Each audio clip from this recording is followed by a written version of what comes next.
Hi, everyone, and welcome to this session about macro challenges and how they impact employee engagement. My name is Nina, and I'm head of marketing here at Elative. If you want to learn more about Elative, I encourage you to press the Meet Elative button in the navigation bar and chat to one of our product specialists to learn more about our platform. With me here for this session, I have an esteemed guest. It's my pleasure to introduce Hanna Lindén. I will hand over the virtual mic to you and let you introduce yourself to our audience. Excellent. Hi. Thank you so much for having me. It's great to be here. So yes, my name is Hanna. I'm a fractional CPO advisor to VC and private equity backed start and scale ups, and I'm also a board member here at Elative. So I worked in tech for the last 15 years or so, and the majority of that time as a people leader for VC backed tech businesses. So what you're hearing today and the topic that Nina and I are going to discuss is very much my views and the experience I speak of is very much from that environment of those kind of businesses. Wonderful. So the topic of our talk is macro challenges and how they impact employee engagement. So we all live in this very volatile world, a complex world where we're facing a wide range of both global and local challenges.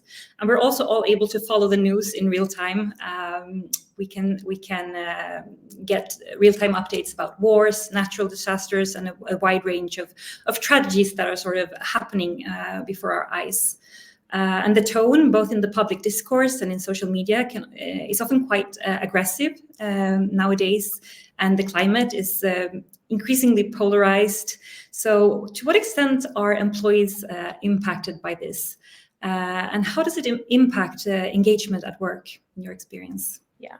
So first of all, I'm going to be outright. I just don't think that you can disassociate the world outside with what's going on within a company. However much you maybe try, I think life happens and the world happens, and as you say, there's just so much more access to everything in real time.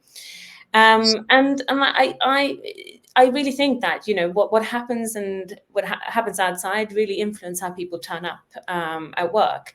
So you talked about a bit like polarization, pitting groups and people against each other, and scaremongering.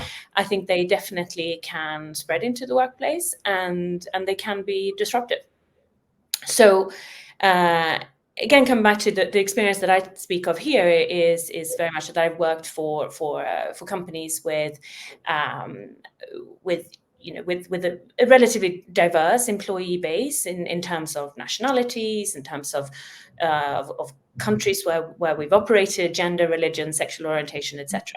And I think in my experience, we haven't been able to be immune from that, and I think particularly I would say as well, like in these type of businesses, in the startup scale up space, I feel like the person who becomes responsible, or the team that becomes responsible for mitigating this and to keep engagement high, that generally goes to the people team. And I think that the link then to engagement, I think, can show itself, I think, in different ways. For sure, I think heightened anxieties.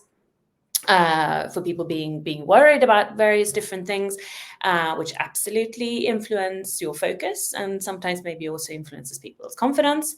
And this whole thing around as well, like where does the company stand and what does the company do? If employees feel that the company is supporting the issue that they feel particularly passionate about, or that the company is speaking out, just generally speaking out publicly and making decisions in line with what employees feel, I think it can have obviously that also has a massive impact on engagement. But if the opposite is obviously also true if the company doesn't do that. I also think that in volatile times, another angle into this, and this is something I've experienced myself, is that if you can provide a relatively stable work environment where employees know what's expected of you, they know what they're supposed to do, and they trust the management in making the right decisions, then it can really be a distraction. Work can be a distraction from what's happening outside, and actually then I think can help increase engagement. But of course, it's you have you can't avoid the fact that you say that a workplace of work is where people come together, people with different backgrounds, and they read the news, social media, and I just don't think that it's not going to affect you. Yeah. Right. So the world as a whole recently experienced a massive challenge when we were all facing the COVID pandemic. Can we talk a little bit about how that impacted workplaces and engagement? If there are any learnings we can take with us from that period? Yeah, and first of all, maybe I should say I couldn't agree with you more. I think COVID, obviously, and I'm sure many of you agree with me that it was a huge challenge, and I think also provided a bit of a shift. It's almost like a stake in the ground. Like this was a shift when it comes to workplaces, and also I think what were the drivers and what are the drivers of engagement. Because I think, first of all, let's be honest, like COVID, with COVID came a lot of worry, a lot of anxiety. It was something we didn't really understand. We couldn't see a clear end to it. And obviously there was this huge upheaval in terms of how we worked. Because before this, of course, I mean, the majority of businesses, I dare say this, was probably were probably office first. And then all of a sudden we all had to find some kind of corner of our homes to work in, and working from home I think was a double-edged sword, I think, in a way, because working from home meant that a number of people were juggling childcare, maybe juggling other kind of practical responsibilities that come from being at home all the time. A lot of people were sick, and actually you were sick, and also maybe you were caring for other people who were sick as well. And then working from home also meant, and this is something I definitely saw from the companies that the company that I worked for at the time, is like it meant loneliness and isolation, being stuck in one place the whole day. I come from this, having spent this time in the UK, where there were a lot of pretty strict rules to adhere to, maybe also times a heightened workload, which meant that you were really confined to your home, all day.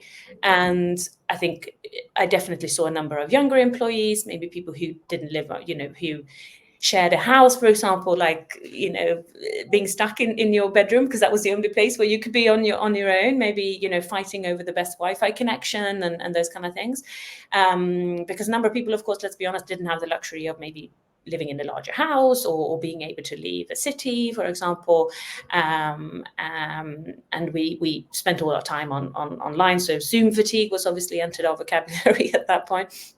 And I think in general, this feeling of being not in control and feeling helpless. And so in terms of what I think it was, a huge shift in how we worked with our employees and how you can kind of how you see what's important for them. I think it had a huge effect on mental health, of course. And I would argue that one of the learnings is really, and good thing that came out of it, if you could say that, is that it brought mental health to the surface, and had, you were open to have open discussions about that. I also think that it's important to acknowledge that a number of people felt that working from home gave them a flexibility that they didn't have before, and that brought that kind of discussion to the surface as well. So I think, I guess the long, the summary here is that whatever your experience exactly was, of course, I think it impacted your engagement. I saw everything from people who had, severe cases of depression to those who felt really liberated from working from home, and it was a new lease of life for them. And I guess my learnings from that and the time during this time, I felt that my role as a CPO at the time was to try and be as calm as possible, and being very open about what we're planning, making sure that all the different extremes of what I've kind of talked about were recognized. I was very fortunate to work for a company at the time that weathered the storm pretty well, and we were able to provide that stability for our employees, and I think that a lot of that success was down to, of course, we did all the kind of the Zoom quizzes and the Zoom coffees and virtual escape rooms, etc., etc. But I think a really key thing for me here was the fact that we were very, we really changed our cadence of comms. We were much more, we continued to be very transparent and talk openly, let people vent, and open about what we couldn't change and everything. And so I guess, I know I went on a bit here, but the summary, I guess, is that I think it's great that mental health came up to the surface. Being flexible is okay. Doesn't need to have, working from home doesn't need to have an impact on productivity. And there's more one way to work. And maybe the final thing, you don't need to fly to fly to all meetings to get a deal closed. Or events like this one, for example. Exactly. Yeah. So true. So another significant, perhaps the most significant global challenge we're facing today, right now, is the climate crisis. So what are your thoughts on HR's role when it comes to environmental sustainability, and also to what extent do you think this crisis is impacting employee morale and employee engagement, and how can HR sort of work with that and mitigate that? Yep. So my experience is a lot of working for businesses which have had or have younger workforces, and I don't think that you can avoid taking ESG overall into consideration when you go by business nowadays. I think, and especially as you then say, the S in that abbreviation, of course, the sustainability piece, I think is absolutely key. And I think there's a huge amount of passion and expectations, I guess, around that. So when you come to morale and engagement, I think some of the things activities that would have been taken for granted many years ago, for sure, in my work life as well, like, I think are less self-evident now. What I mean with that are things like having, you mentioned this big virtual event. I would say yes. So having big offsites where people kind of fly in together to one place that have a big, could have a big sustainability impact. In general, extensive work travel, huge amount of unnecessary swag, etc. Is there a need for a big office? Those kind of things are not as I'm definitely not thinking of those as given anymore. I think that there's some table stakes that have developed, like around absolutely companies, I think, need to measure impact on I've definitely also seen, like, everyone, you need to, if you do travel, then you should definitely do some carbon offset or reduction. And questions around ESG and your approach to that come up in RFPs and those kind of things. So I think you have to just be a lot more innovative in how you drive that morale boost, which I think some of these other things have been in the past. And I actually think that the morale boost will come from the fact that, well, there is greater scrutiny on how companies can have more positive impact. And depending on how you then deal with that can be then a huge boost, I think, for morale and engagement. Because if a company shows that you take a proactive approach to reducing your environmental footprint, I think it's become a given. I think employees expect it, and they understand, and they want to understand what the company does, and maybe to an extent, some people even pick and choose companies based on what they do. So if you don't do anything about it, I think it can lower trust and engagement. Yep, interesting. Another challenge that is very tangible for many people and for many companies is the economic downturn that we're in. Inflation is rampant in many countries. This means that both companies and many families and many individuals are struggling. So how does that overall economic climate, with less job security, less financial stability, how does it impact employee engagement? And how is this best approached from an HR perspective? Again, I think what I think what a recession means, or I guess just a tougher economic climate. I think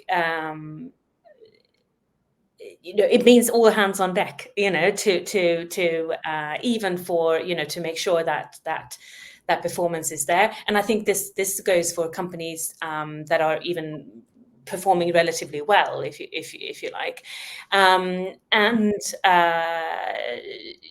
I speak then again of the kind of companies that I've got experience of working in, like leadership teams. They need to be even more focused on what their North Star, like how do we get through the tricky times? What's the right strategy? Do we have the right cost base? Do we need to do anything like that? How do we prioritize, etc.? Especially for, I think, a lot of VC and private equity backed businesses, there's a push from those investors for profitability and a higher EBITDA, which also would mean that there's just a lot more scrutiny on cost. And I guess what that would mean for employees is that you can see that it has the risks being a bit more of a stressful situation for them if you have a leadership that is also feeling the pressure, it can. How does that filter down? Well, it filters out probably in terms of like the process change, for example, might be harder to get initiatives over the line and get cost approved. And I think driving or really emphasizing that kind of softer areas of business can, I think, sometimes fall a bit by the wayside, because the leadership can be a bit too preoccupied with really just looking at performance and forget that actually engagement is good for business. It's key. In my opinion, it's at difficult times that you probably need to focus on it the most. An engaged workforce is likely to help you perform. But I guess for employees, it can also be unsettling, especially if you're in a position where you have limited influence. And I've talked about comms before, and you'll hear, the comms. I'm a big believer in very strong internal comms, but of course, in difficult times, it's a limitation to what you can communicate, of course, as well. If there are tricky decisions that you need to be made, there's only so much you can say before you can actually say it, I guess, before the decision is taken, for legal reasons, etc., or things like that. But that's obviously where rumors start, and rumors can definitely lead to anxiety. Will I lose my job? What will happen if I do? Can I get a new job? Do I have enough money to pay the rent, etc.? And I think what you get if you're not conscious about it is that you can create situations, behaviors that are really contrary to high performance, to productivity, to psychological safety, etc. Because if the market is tough, then people can feel trapped in the job that they are in, and that's demoralizing and really terrible for morale and terrible for engagement for the company. And I guess also if people perceive that they might lose their job, they could get worried about even taking calculated risks. They're afraid of failing. And again, this is ultimately, I think, going to have an impact on how you feel. Again, it's just not good for the company either. And the same thing, on pay, you get much more worried about pay, etc. So I don't think there's a perfect solution, but I do think that comms and setting the right expectations, I think, go a long way. So making sure that people know what's the correlation between business performance and salary budgets, what's the cadence and process, you might not be able to make all the investments you want to do. You might not be able to make all the salary increases that you want to do. You might need to reduce headcount. But if you try to be as open as possible about that and explain the why, from an engagement perspective, I think, if people understand and trust your process and understand the decision making, I think it can go a long way, because trust is, in my view anyway, a key part of engagement. Yeah, makes perfect sense. So to my final questions. No, actually, I have two more questions. So looking at the issue of finances from another perspective, which you touched upon a little bit, but In what ways do you see that this economic downturn or recession is impacting both the ability and the willingness of organizations to invest in employee well-being programs and investing in employee engagement? And what are your thoughts around that? Yeah, like I touched on just before, I do think that companies can obviously find themselves in very tricky positions. For me, this is a philosophical question. It's because I think, let's be totally honest, like in trickier economic climates, and if there are limited budgets, I think well-being programs are very much at risk of being cut, because I think there are a few reasons for that. It's seen as kind of it's an easy budget line to remove. There's no perceived direct link to revenue, although I don't agree with that. But and it maybe sometimes is seen as a luxury. I also think that there's an element of like potentially some complacency in some leadership teams or leadership discussions, where they think, oh, okay, we can. It's easy for us to remove this because there are no jobs in the market, so no one's going to leave. No one's going to leave anyway, which is incredibly short term. I think what becomes very important for a people leader here, I think, is to really double down on what is the rationale. You need to get your facts and your data straight on the importance of well-being programs, as well as all the other benefits that are employer related. I would argue that not only well-being, but a bit like L&D is another one that often goes very easily and in tricky times, and I think obviously we know that L&D is also very much linked to engagement. But I think if you do understand more about the impact that these programs have, and have the data to back it up, I think I would probably argue also for renaming them, not calling them well-being, but calling them like tools for productivity, tools for high performance, because well-being, I think, sometimes has a kind of connotations of being too warm and fuzzy. And I think that's kind of what we need to do. I think so. As leaders, I think we need to look at what's the impact of us having these initiatives and these programs. What's the impact on the bottom line? I think there is enough research on this, but I'm not sure that it has an impact. But I'm not sure it's always sold properly internally, if you like. But we need to approach them with a very commercial mindset, and kind of be very clear on why engagement is a key ingredient in high performance and in achieving company goals. And I do think that if we are on top of that and can show that, I think they're less likely to be cut. Makes perfect sense. We can also see in the data we get from our clients that there's a correlation that is very, very clear between engagement and profitability and productivity. And as you say, employee well-being, it can sound a bit more fluffy than it actually is. It's actually really, it's not a soft value at all. It's very, very crucial. Yeah. Okay, so to my final question now, are there any general advice that you can give to your HR colleagues on the topic of managing macro challenges, and are there any common pitfalls that people should try to avoid? I mean, first of all, I think I said it before. Like, I think there's not one single route here, but there are a couple of themes that I wanted to kind of finish off with here. I think, first of all, as a business, I think it's very important to know who you are and also who you're not, because you want people to understand which business they work for, or if it's a candidate who they're joining, like, how do you present yourself, how do you describe your values, your ways of working, etc. What will your, if you like what is your contract with your employees, and how you address the macro challenges, I think is very much related to this. I think it has for me, but I think it will serve as a guide when you're dealing with circumstances that you might not have planned. So it's not a one size fits all. But and I touched on some of these things before. But like, if your challenge is kind of land in the economic sphere. I talked a little bit about this already, but I think it's one thing that maybe I didn't say so much before that I wanted to touch on here is the importance of building company resilience. Because especially with a lot of start and scale ups, their circumstances change regularly, and you just want to prepare the organization for that. Change is normal, and change will happen.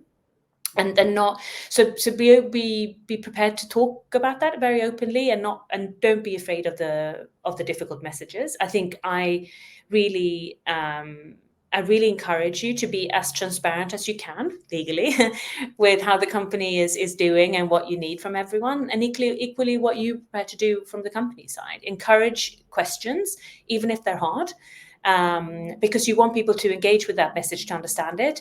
And I think we sometimes make mistakes on not wanting to be direct enough, but I do think it's important to kind of not wrap things in cotton wool. It might not, your message might not be always what people want to hear, but you're being clear about what where you stand.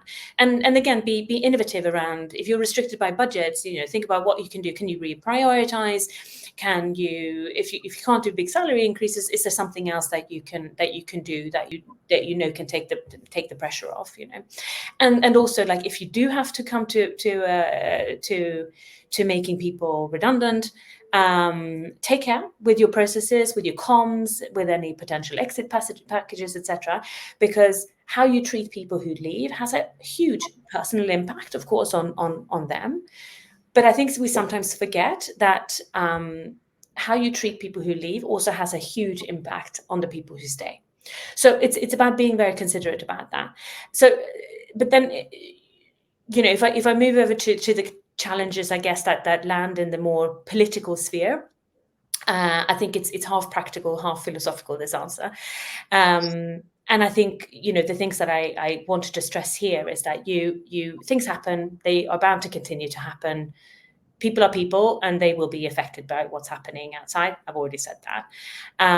But I think you need to always remember that you're a business, and you're a business with different company goals. You have investors, you've got shareholders who rely on you to fulfill that company goal. But the company goal, in combination with the mission, with your values, maybe some specific circumstances, should help you, I think, address a specific issue. For example, and this I do have experience of, is if you have an office, you have people in an area where there's conflict, political tension, or any kind of safety issues, you need to acknowledge that. If something is affecting a lot of your, number of your employees, and you don't acknowledge it, I think it might appear as being tone deaf, and that has some real implications for engagement. But what those issues are obviously going to be different for different companies.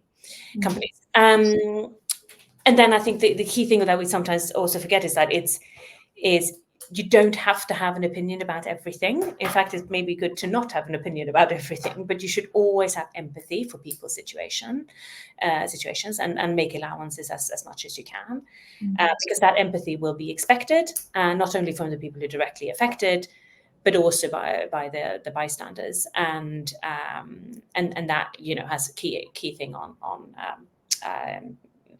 key impact on engagement. I mean, there are a lot of different things. I know that we're coming up to time here as well, but I guess is based on my experience, like, don't shut yourself off from what's happening to your people. It's okay to not always have the answers. And I think, we say this often in the people world, but I think it's you need to be resilient yourself, and you need to build on that resilience. But I think you also need to, this cliche of being uncomfortable with not, being comfortable with not being comfortable, if that makes sense. Yes. That's the perfect wrap-up, I think, for this session. Thank you so much, Hanna. And for those of you who want to keep the discussion going with Hanna, you can find her at her table under Chat and Mingle that you find in the navigation bar. It's been a pleasure talking to you, and thank you, and enjoy the rest of the day. Thank you, Nina. Thanks, everyone. Bye.